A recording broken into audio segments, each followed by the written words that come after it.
बालू राबड़ी और तेजस्वी को तेज प्रताप के ट्वीट से बिहार में गरमाई सियासत। पार्टी ने 6 साल के लिए किया निष्कासित। जेडीयू ने पूछा, आरजेडी बताए कौन है जयचंद। अहिल्याबाई की जन्म जयंती पर सीएम योगी ने ऑपरेशन सिंदूर का किया जिक्र। कहा, प्रधानमंत्री मोदी के सख्त फैसलों से झुका पाकिस्तान, एयर डिफेंस सिस्टम किया तबाह। बारिश और बाढ़ से बड़ी तबाही। असम समेत दूसरे राज्यों में अब तक करीब 25 लोगों की मौत। अमित शाह ने मुख्यमंत्रियों से की बात।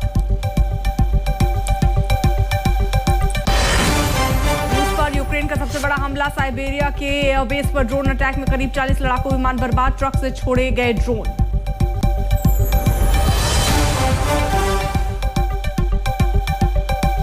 रूस पर यूक्रेन ने अब तक का सबसे बड़ा हमला किया। साइबेरिया समेत 4 एयरबेस पर ड्रोन अटैक कर करीब 40 बॉम्बर विमानों को बर्बाद कर दिया। यूक्रेन ने ट्रक से ड्रोन छोड़कर रूसी एयरबेसों को निशाना बनाया। रिपोर्ट्स के मुताबिक यूक्रेन ने रूस के मरमस्क में ओलेंसिया एयरबेस, ये ऐसे एयरबेस जिनको निशाने पर लिया है। रूस का बेलाया एयरबेस यूक्रेनी सीमा से लगभग 4000 किलोमीटर और ओलेन्या एयरबेस करीब 1800 किलोमीटर दूर है। इस हमले में A-50, Tu-95 और Tu-22 जैसे स्ट्रैटेजिक बॉम्बर सवार हो गए। रूस ने इस हमले की पुष्टि की है और यह हमला ऐसे समय में हुआ जब इस्तांबुल में शांति वार्ता होनी है और सीमा पार झड़पें तेज हो गई।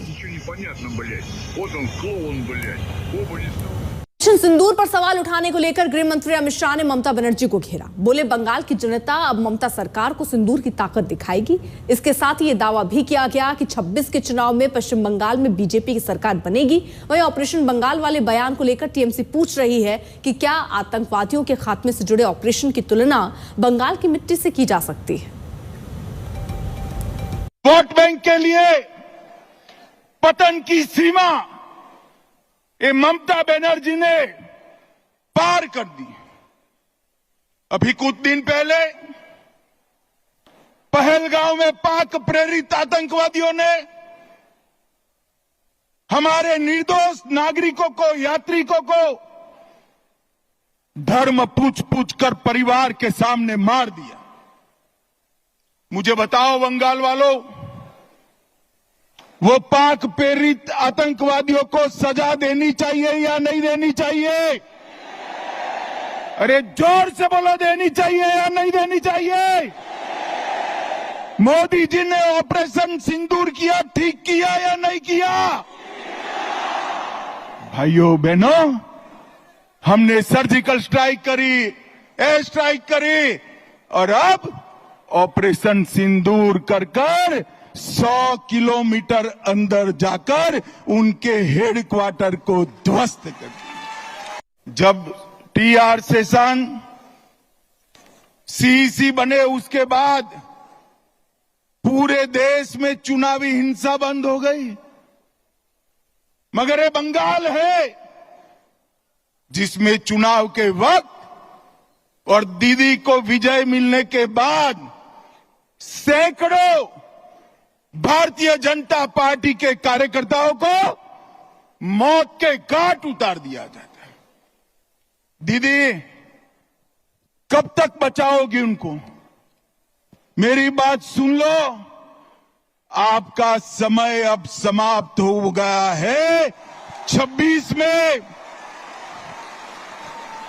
26 में भारतीय जनता पार्टी की सरकार बनने वाली। मोदी जी को ये बात शोभा नहीं पाता। उन्होंने देश का प्रधानमंत्री है, बीजेपी का भी है, लेकिन उन्होंने बंगाल में आके ऑपरेशन सिंदूर किया।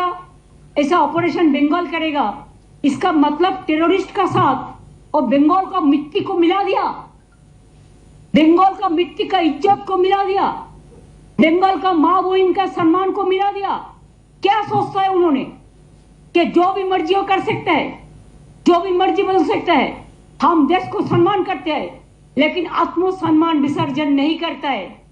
हमारा पार्टी का MP भी आज देश के लिए बाहर में जाके, विदेश में जाके चिल्लाता है और उन्होंने आके बंगाल में आके बंगाल को गाली देते हैं। ऑपरेशन सिंदूर को लेकर सियासी घमासान थमने का नाम नहीं ले रहा है। अब सीडीएस अनिल चौहान के बयान को लेकर विपक्ष ने मोदी सरकार को घेरने की कोशिश की। कांग्रेस अध्यक्ष खड़गे ने कहा कि मोदी सरकार देश को गुमराह कर रही है। कांग्रेस अध्यक्ष ने मांग की कि सरकार को विशेष सत्र बुलाना चाहिए ताकि इस बात की चर्चा हो सके कि ऑपरेशन सिंदूर में कितना नुकसान हुआ। What I can say is on 7th and the initial stages, there were losses, but the numbers, and that's not important.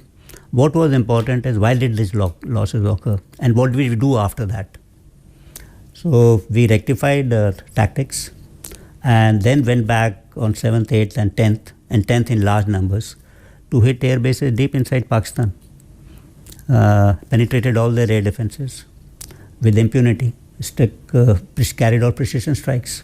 सम्मानित आदरणीय chief of defence staff general Chauhan ji ने सिंगापुर में एक भेंट वार्ता में बहुत सारे चीज़ें कही हैं। हम चाहते थे कि रक्षा मंत्री यही बात सर्वदलीय बैठक में बोलें। हम चाहते थे कि यही बात जो जनरल चौहान ने कहा है प्रधानमंत्री लोकसभा में बोले, राज्यसभा में बोले। पर सिंगापुर से हमें जानकारी मिलती है